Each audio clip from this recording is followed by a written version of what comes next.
Ladies and gentlemen, welcome back to Salvage Workshop. This is day 5 of the Caterpillar No.6 shovel. So if you're new to the channel, this is my 1954 Caterpillar No.6 shovel. It's a track loader that I recently discovered and we're in the process of rescuing. So yesterday's dilemma was a blown hydraulic line. We are going to get that line off and see if we can get that fixed, as well as a few other things. So stick around and I'll take you on the rest of the journey. Alright, one thing about machines sitting outside is the classic way of doing it, I guess, is a coffee can. I've seen so many machines like that. But what I want to do is replace the coffee cans with flappers. So I got, pretty sure, the right size, the big one. I don't think this is the right size small one. So before we put this flapper on here, we're gonna drop it in the dirt and then wipe it off a little bit and do the country boy way of making it cat yellow. Spray it right in the sun, in the wind.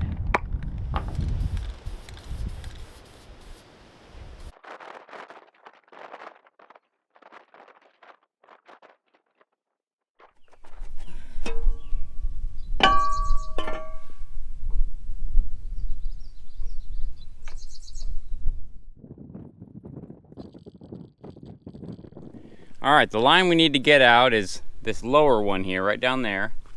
And the other side is in there. This side should be pretty easy.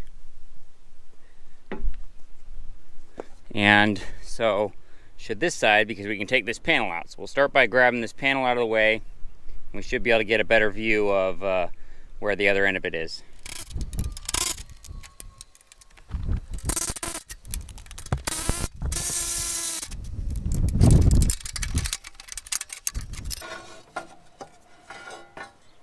You know, I do think I'm going to take all 4 lines off. They're extremely easy to get to right now.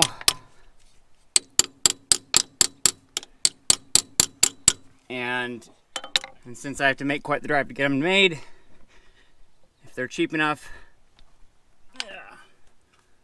then I'll have them with me at least. So one thing I collect is plastic caps of all kinds and types and whatever. And I do it for this reason. Right here is the inside of the cylinder, and I don't really want dirt and stuff getting in there, so I found this little plastic thing that'll fit right there. Then we'll take the other side of the hose holder and we'll basically install that,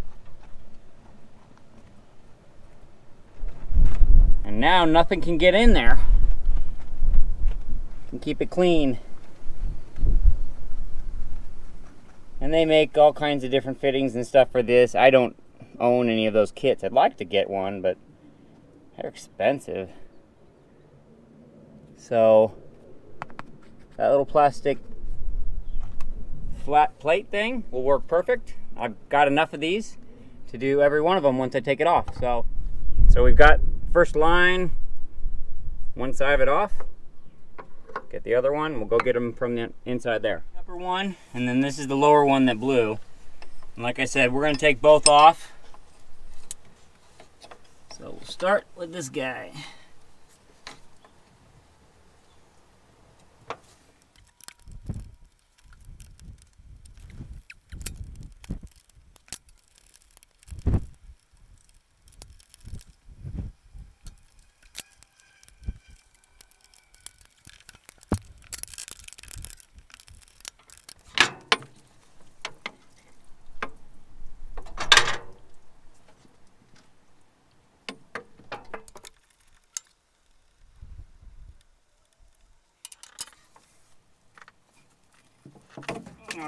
All right, there's our bad line. You can see the hole right here.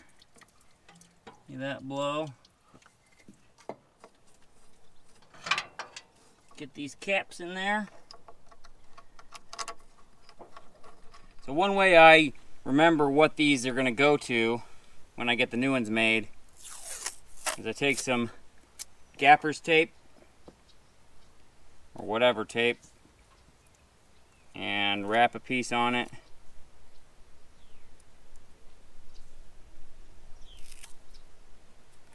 And then I right upper, left upper, right lower, left lower. So this is a right lower. And I right and left, to me, whenever I'm sitting in the machine, that's my right and left. So I pretty much consistently do that no matter what. So as you can see right there, that is the line that blew, and it's basically rusty, the wire mesh in there. So there's probably, you know, water condensation that's gotten into the lines over the years. Plus you can see the cracking there. This line is gonna go no matter what. So this line is in much better condition. It is the upper one, but I'm gonna take it with me. I'm gonna get the other two off and we'll see. All right, we got them out. So the right hand lower, that's the one that blew right there. This is the right hand upper. It's probably the best of all four. This is the left upper. It's rubbing right here.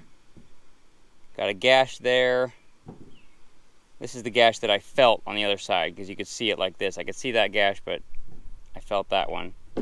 And this hose has definitely been replaced. This is a newer one, but where'd it go? It's rubbing right through there on the side of the machine. So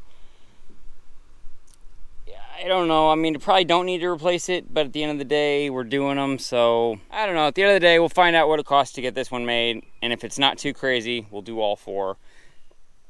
Because then we have all four of the lift cylinders hydraulic hoses done.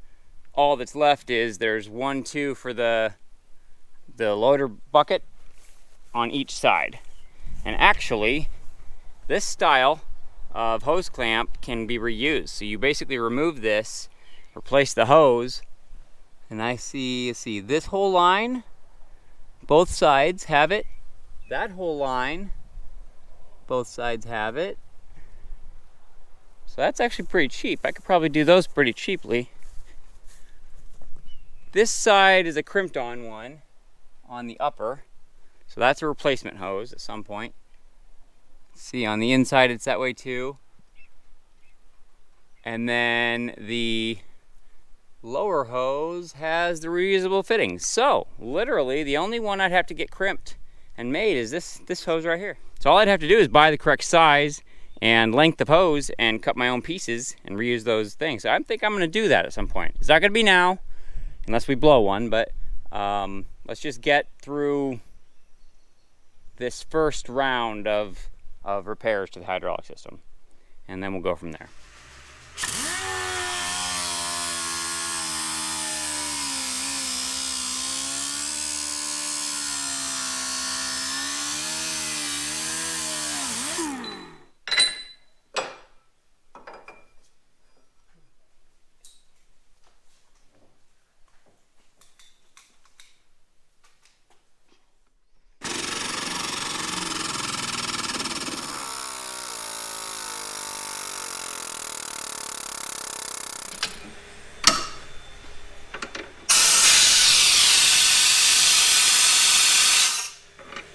Cool. Yeah.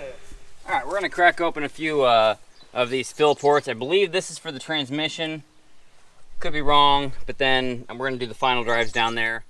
Got my homemade Caterpillar drain plug tool. So basically it's just a bolt that fits in there, a couple nuts welded on the end so I can get a 1 1/8 socket on it. And just like that.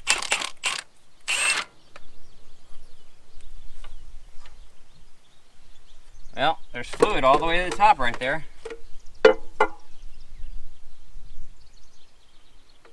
Smells sweet. It's reddish. This is a little filter screen. Looks very clean. Nothing on it at all, so that's a great sign.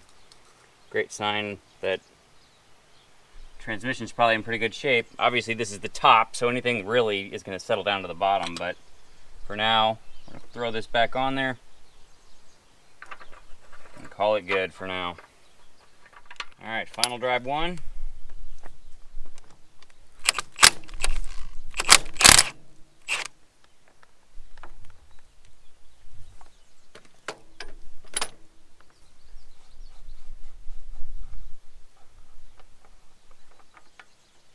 Oil right to the top. Right there. Smells clean, honestly. Smells like heavy duty gear oil. Yeah. Awesome. Right to the bottom, or right to just below it. So let's throw that one back on. Alright, let's check this last final drive.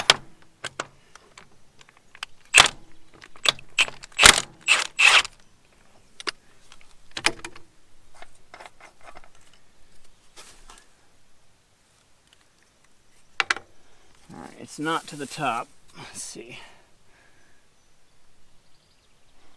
It's right. It's right about there. So this one might be a little bit low, but it's got plenty to run it for now. So I'm gonna go with it. Smells good. Doesn't look dirty. Alright, let's get some water in this thing.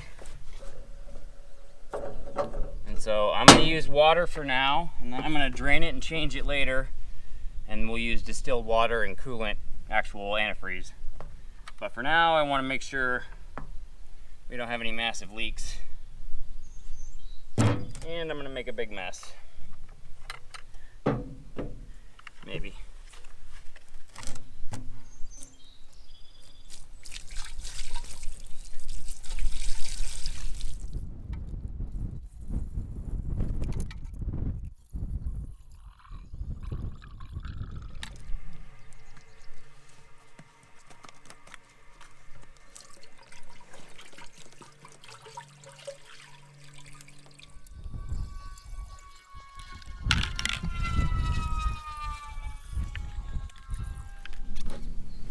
There we go, now we're full.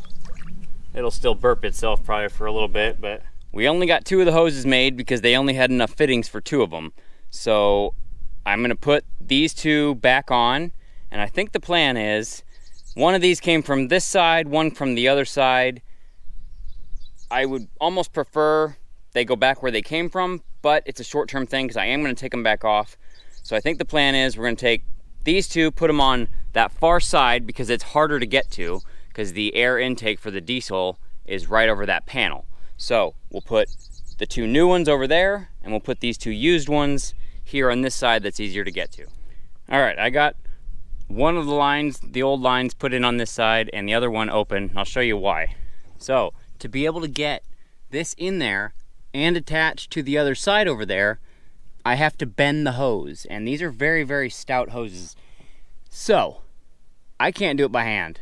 So the plan is to take the John Deere excavator and lift the bucket up enough that we can pull the cylinder open far enough to be able to get that hose in there and attach it. So we'll see how this goes.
right, well, we got them in. We had to take the cylinder off to get those hoses in. We literally have the bucket sitting on a post, and we use the excavator to basically grab the cylinder and lift it out. But it is raining on me, pouring. So, got the 2 new ones in, the 2 old ones on this side. We'll deal with getting these 2 replaced later. All right, well, it is a terrible day to dig. It's been raining, and we got those hoses in last night. And so I think the plan is to start this baby up and get it back in the barn. There's a few more maintenance things I want to do to it, but I got to put some hydraulic fluid in it to put a few of the floor pans back in, and we'll go from there. All right, let's get rid of this little baby muffler thing. Got a flapper for this exhaust, poorly painted.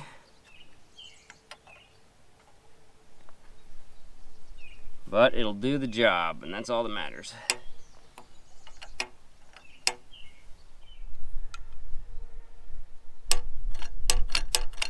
Works for me.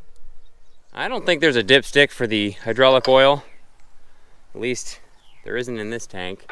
So I grabbed my dipstick out of the van. It's got a really long, flexible one. And we're just gonna see how much oil's in there. Looks like we're right there. So we are that low. Now the arms are up, but the cylinders are not full. So I got 5 gallons here with me. Let's see what that does for us.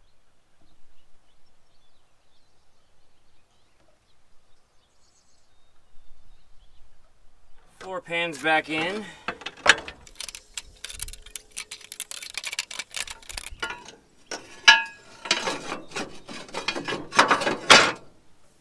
Alright, because I knew it was gonna rain, I covered the pony motor up, especially because it has that exhaust hole in it.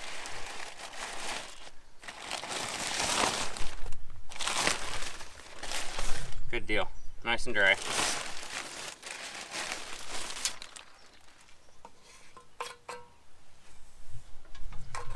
Well, let's jump right into getting this old dog started up. Alright, I've checked all the fluids on the pony motor and the diesel. So we're just gonna turn the fuel on in the pony motor. So I was looking at this wrong, and a few of you mentioned it's not where this big tab is, it's not the direction of that tab, it's the direction of this little arrow here. See that little top piece? That is what points to on or off. So it is wired right. I was just thinking that this big lug would be on the side that would be on or off, and clearly I was wrong on that one. So yeah, you gotta look at that to have the magneto on. What this will do is this shuts off the magneto and eliminates spark to the pony motor, thus killing it in an emergency. You really want to shut the fuel off and let it basically run out of fuel when you're shutting this thing down. So that's what we're gonna do. Put this back to on. We'll go about 50-50 on choke and throttle. Here we go.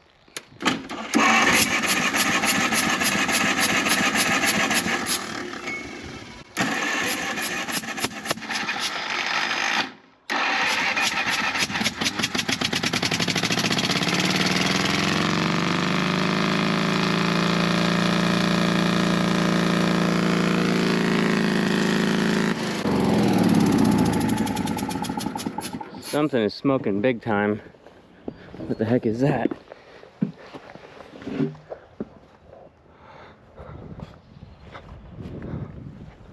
Oh boy. I'm hoping that's just hydraulic oil. Maybe that's burning off. Huh.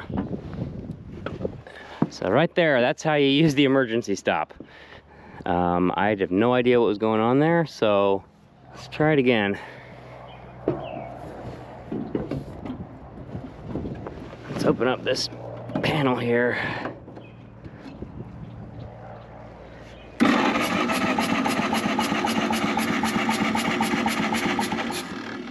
Yep. Back to on.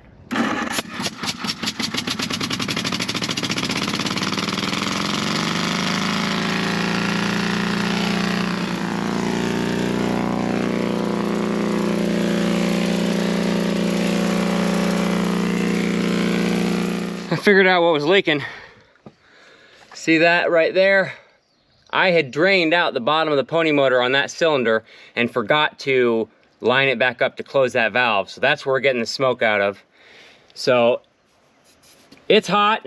I'm gonna go grab some pliers and we'll close that up, and that should eliminate the smoke. Kind of scared me there for a minute. I was like, what the heck is going on here? What's wrong?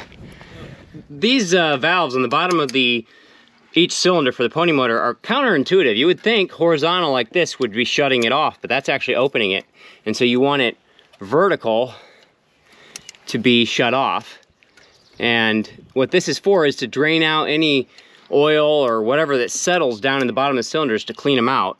So I had done that on this cylinder the other day and I left it open clearly. So got that closed now. Should start up and not have any issues with smoke. Okay, so another thing we need to do real quick is, see, this is another valve, a little brass valve, and when we open it, it will allow us to bleed the air out of the cooling system in the pony motor. And that's important because the coolant is shared by the diesel and the pony motor. And so we need the air to get out of the pony motor so that we can get good flow through both of the engines. So we're gonna crack this. Well, I'm gonna do it off camera because I can't reach both hands in there, but that's the valve we have to open. All right, round 3. Back to on, choke.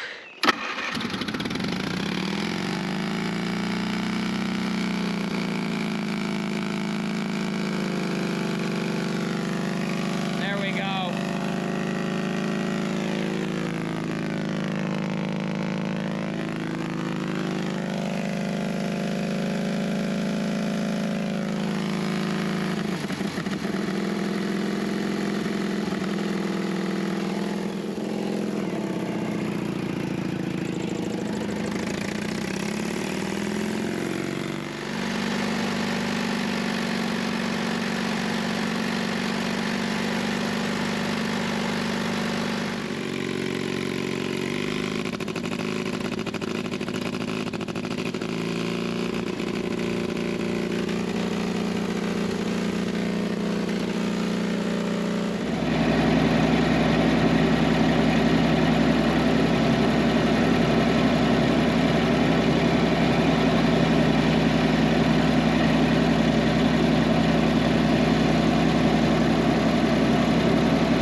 We got Matt running it for the first time.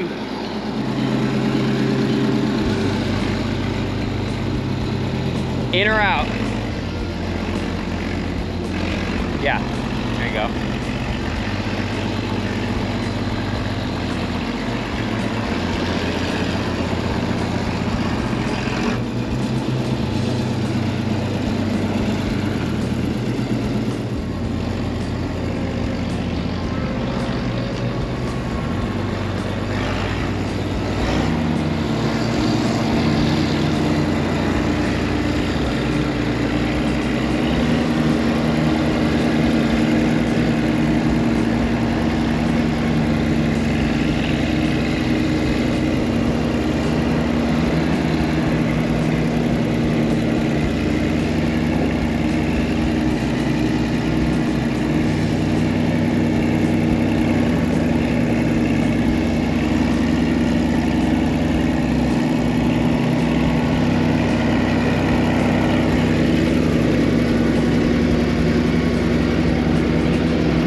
Alright, so here's the deal. The hoses that I had made are exactly the same length, but the problem is that this neck right there is about an inch longer, and it's an inch longer on the other side too. So that makes it not able to flex right there. So getting these two hoses in here and able to fit was a very difficult task, and I really wondered if it was going to even fit, much less contact something. I thought it was going to contact the pony motor, one of the studs there.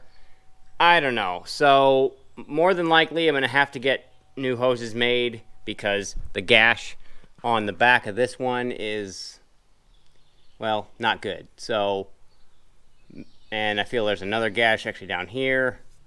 This top hose might be okay if I can get maybe even a shorter hose. But the problem with going too short is when it extends out, I don't want to have it putting too much tension on that hose. And if we look at the other side,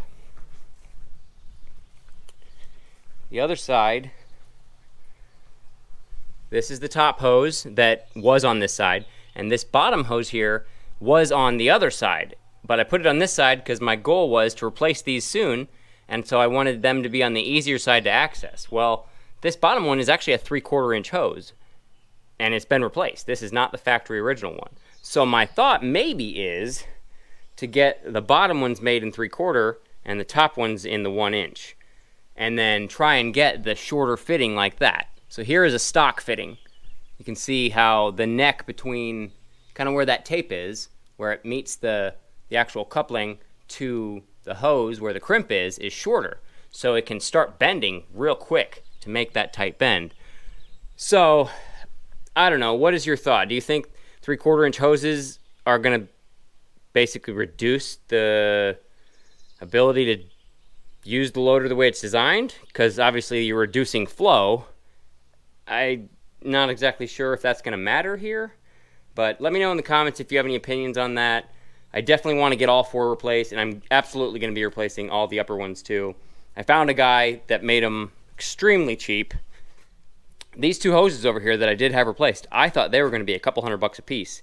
They were $86 each. So this guy is an Amish guy, extremely great dude to work with, very nice man, and very affordable as well. So he didn't have enough fittings to do both sides, and this is the only length fitting he had. I didn't even think twice about it. I didn't even look at it really.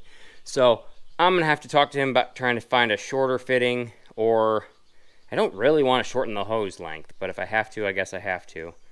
But let me know your thoughts on that. Probably what I'll have to do is replace the spark plug for sure, but then once I get the pony motor started, start the diesel, pull that pony motor plug out and put a plug in there so it's shallower, so it's not going to contact the hose, you know, at least between now and getting it back to the shop. So ideally, this would never have happened, but we don't live in an ideal world, right? Stuff goes wrong. So we'll fix it. We'll get it taken care of.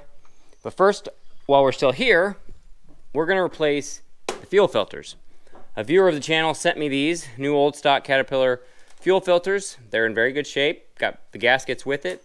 And I was told that they will fit this motor. This is a Caterpillar D318 motor. And the one in old red is a D315. And so apparently they share the same fuel filters, and this is the fuel filter tower right here, this thing. So we'll take these 4 bolts off, we'll pull the fuel filters out. Hopefully we got room height-wise, I think we do. And then we'll get them replaced. Correct me if I'm wrong, but this is not so much a fuel pressure gauge as it is a fuel filter gauge telling you when the filters need to be changed. I don't know if I'm right on that. I think somebody might have mentioned that in the comments at some point.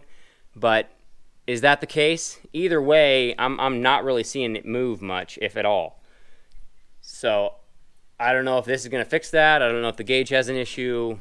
At the end of the day, it doesn't really matter because changing the filters will be good for the machine anyway, and I've got them. So let's get that done now, and we'll go on from there.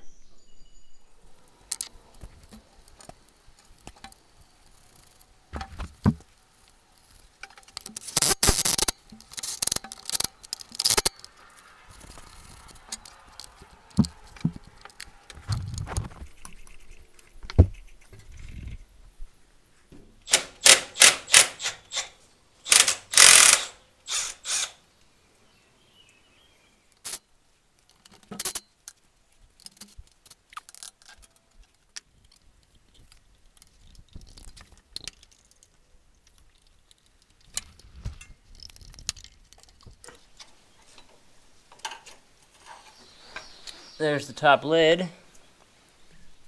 And then these should just come straight up and out. And all four should be attached to it. And there's our fuel filters.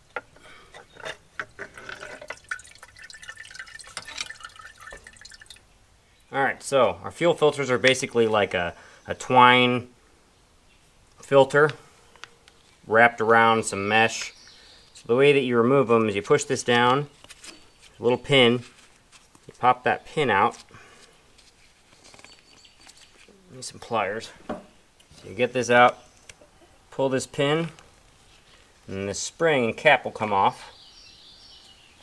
Don't lose these. And then the filter comes straight down through. So then what you do, you push this square thing through, and this is the base that holds the filter sock thing. And there's a metal mesh in the middle that keeps it from collapsing in on itself. So we'll take that off and we'll replace it with a new one. So these are our new ones. There will be 2 new gaskets in the box. And each of these filters should be wrapped in paper. Genuine cat parts fuel filter element. So it's identical in length. Yep. So we'll stick this square piece through the middle, put it back through this top,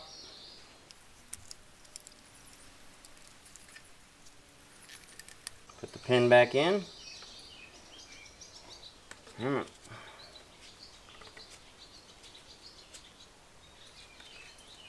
There we go. So that one is now replaced. So I'll do that to all the rest of them. And we'll do a little cleaning on it, and then we'll put it back in.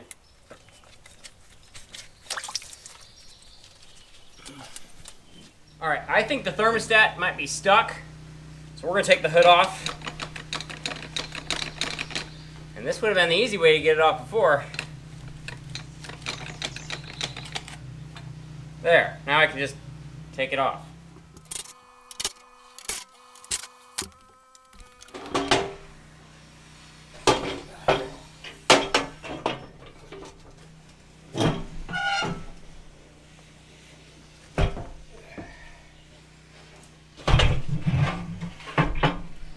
There's our thermostat. I wasn't sure if it was going to be here or down in that water neck. I'm actually really glad it's right here. I am not glad to find these flatheads. They suck. Alright, hopefully these come loose. That one's not feel good. Nope. Alright. I gotta get some other method here because I don't want to break them. I think I'm gonna grab my torch.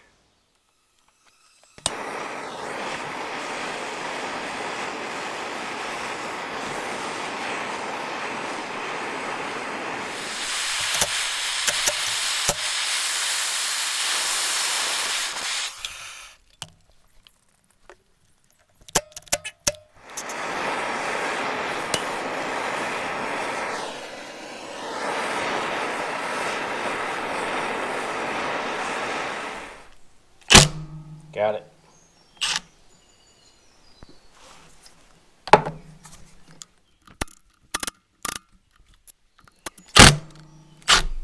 Got him. Bingo.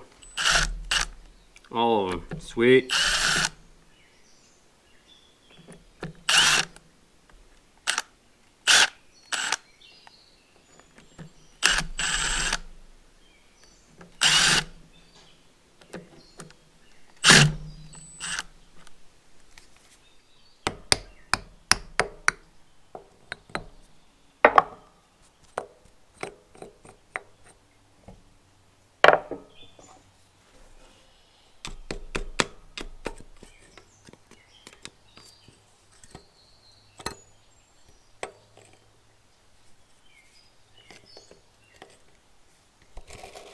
Pretty gummy in there. See all that gunk in there?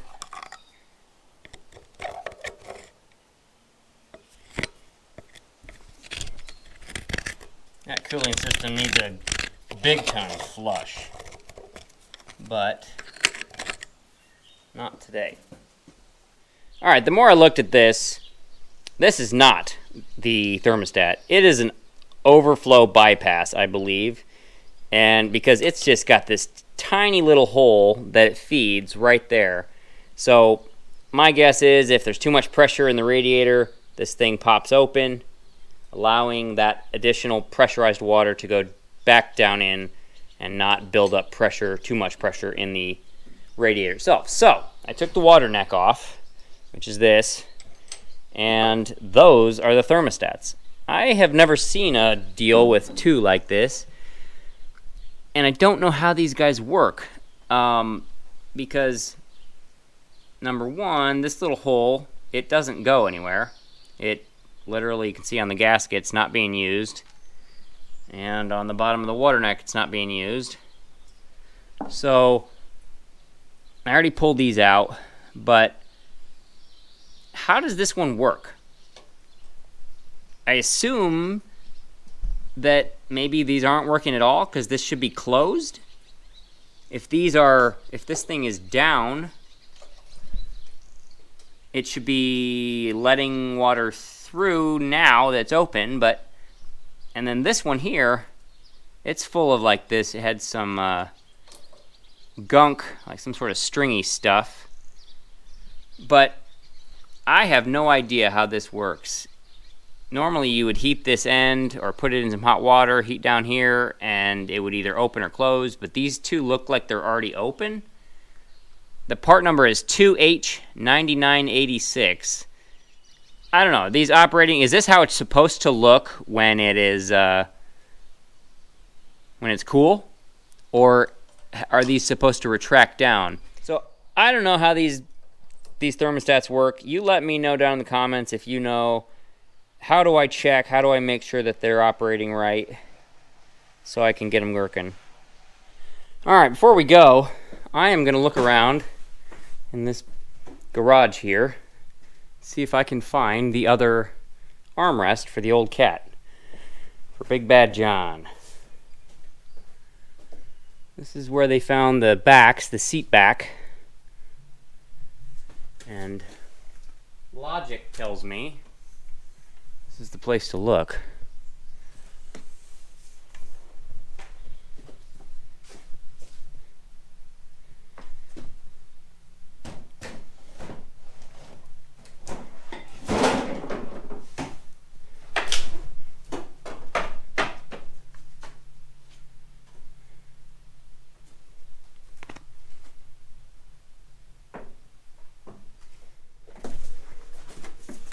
And I don't even know where to look. It's way over there. There's just so much in here. Wait, is that it? Oh, might be it. I think that's it. Oh, no way. I'm actually blown away right now. There's the other armrest right there. Are you kidding me? There it is. Cat yellow on the bolts. It's in great shape too. Maybe the brackets are in here somewhere for the back seat back. Huh. I can't believe it. I guess I should. I'm looking right at it.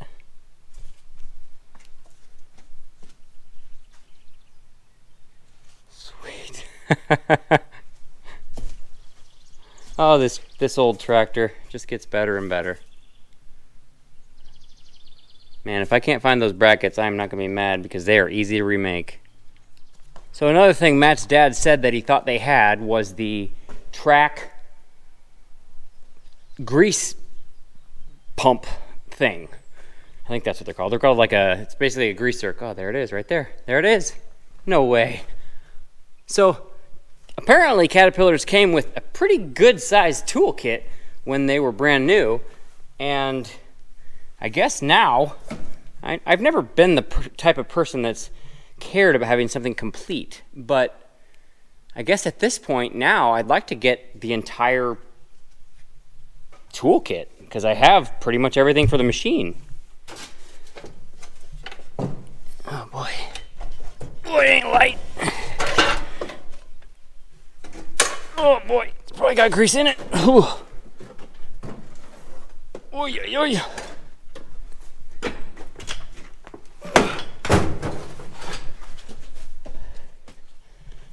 There it is.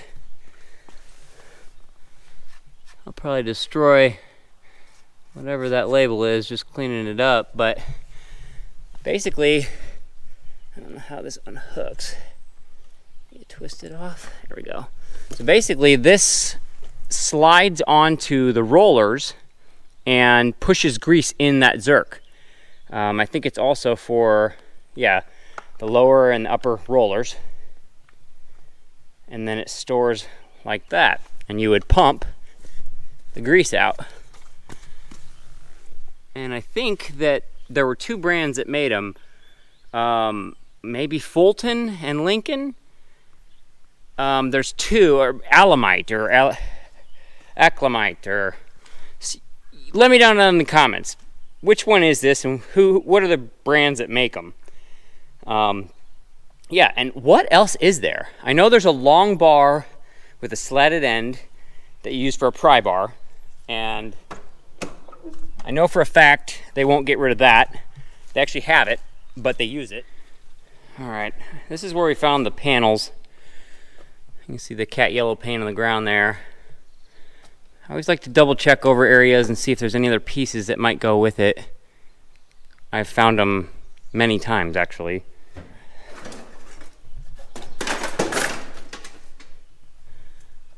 What's that? Oh, that's cat yellow. Ooh, I bet that goes to something. That's definitely a piece for it. Sweet. Not sure what it is. Pretty sure they all came with a hand grease gun, too. I don't know.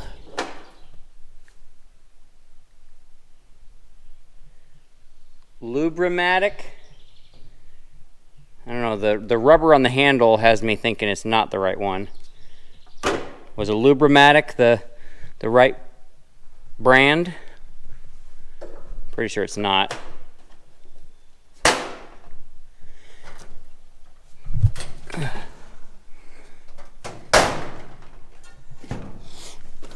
I don't know, do those plates go? Or they look more modern. They're probably weight plates. They do have a big Caterpillar track loader and a Cat compact track loader.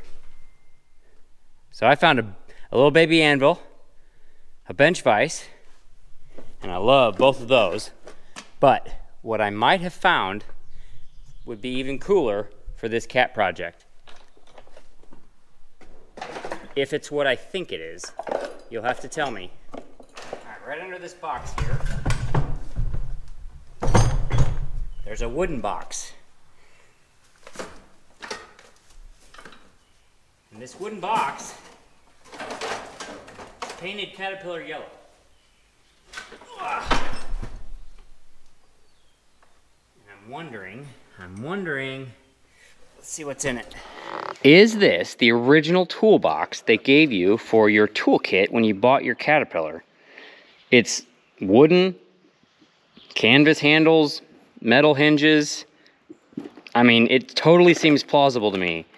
Some isolators, some tractor parts, washers.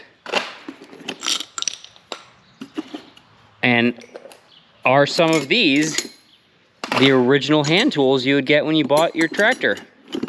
I don't know. Totally plausible that this was the original box. It's cat yellow. It was in the same area with most of the cat parts. Oh man, cool. Well, let me know down in the comments what these old beasts came with, and if you've ever seen a box like that. Or was it custom made by somebody that owned this tractor decades ago, and this was their cat toolbox that they built for that tractor, and it just stopped being used for that. If it is, I am so gonna make sure that it comes with the tractor. I'll talk to the family. They're absolutely amazing people, and I don't think they'll have any issues with it at all. But for now, we're gonna grab it and take it over by the cat and stick it in the pile of parts. So sweet. We might truly have a complete machine here. Complete, even with the toolkit it came with back in the 50s. So stick around and we'll find out.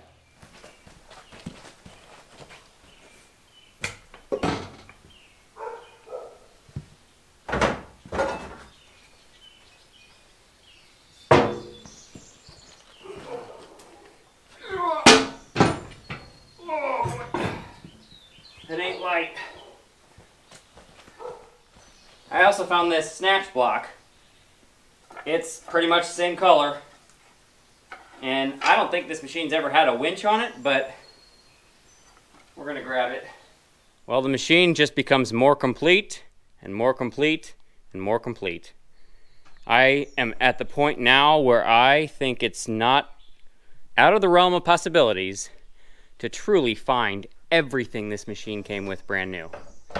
Wrenches, covers, plates, grease guns, teeth, full seat, additional seat, dash cover, everything. So yeah, if I'm missing anything and you know, let me know. I'm really, really curious and really excited to figure that out. So okay, day 5 is in the books, and it was basically accumulation of what happened this last week because of the fact that weather, the rear end on the green truck went out. I had some issues with the van. It's just like there was nothing lining up for me to be able to get out here and get this consistent content done. But that's okay. It doesn't mean I've abandoned it. Doesn't mean I'm not going to keep doing it. So I'd like to adjust the brakes, at least on this side, because they're really, really, I guess you have to push it really far, and the other side you barely have to push it. So I don't know if the brake bands are bad or if it's just really out of adjustment. One of the clutches I think is stuck. If you have any ideas on how to unstick those on these old beasts without tearing it apart, let me know. I'd like to get that unstuck if that's the case, or if it may just be there's something that has gone wrong inside. I'm hoping it's not. We'll find that out. The thermostat situation, I'm going to take these two home and kind of do a little research on them, try and figure out how they should work. If you know how one of these should work, definitely let me know. I'd like to make sure they're operating properly. The water temp gauge, that's another thing. I do have another one I brought. I'm going to put it in because I don't trust the one that's in it. And I really, really, really want to know what the temperature of this machine is while we're running it, because it's a wet liner machine and I don't want to ruin it. So I truly appreciate the fact that you're still here watching the video and enjoying the channel. Next up, we're going to try and get a few more things done to this old beast, and then we'll get it onto a trailer and back to the shop. So here's the plan.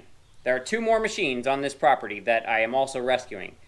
What I'm planning to do is, once we finish this machine, get it back to the shop, onto a trailer and back to the shop, that's where this short series will end. And then we will pick up with the next of 3 total machines that I got here. This is the first. Doing a video series, getting that running, rescued, and back to the shop. And then we'll go back and we'll do the 3rd one as well. So if you are really enjoying this kind of content, please let me know. It really helps me to find out what your feedback is, to hear what your thoughts are. And if you know anything about these old beasts, especially this old cat No.6, or you have any paperwork, or you know where I can get manuals or different things, please feel free to let me know in the comments. Or send me an email. Either way, definitely look forward to hearing back from you. I thank you truly from the bottom of my heart, because without you watching this channel, it would not be possible. So thanks as always, and I look forward to seeing you guys on the next day.